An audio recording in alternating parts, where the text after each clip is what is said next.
judging the cases of the living. Remember therefore how thou hast received and heard, and hold fast and repent.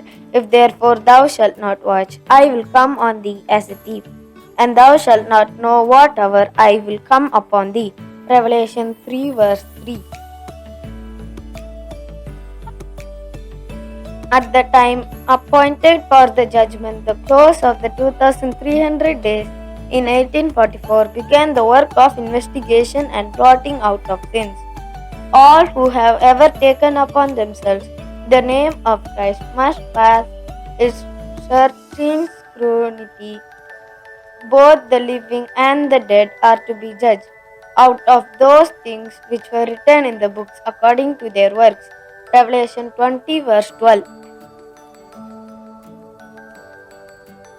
Said the judge, all will be justified by their faith and judged by their works.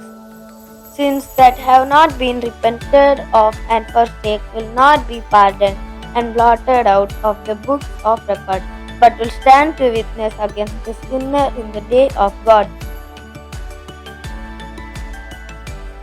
There is earnest warfare before all who would subdue the evil tendencies that strive for the mastery. The work of preparation is an individual work. We are not saved in groups. The purity and devotion of one will not offset the want of these qualities in others. Though all nations are to pass in judgment before God, yet He will examine the case of each individual with as close and searching scrutiny as if there were not another being upon the earth. Everyone must be tested and found without spot or wrinkle or any such thing.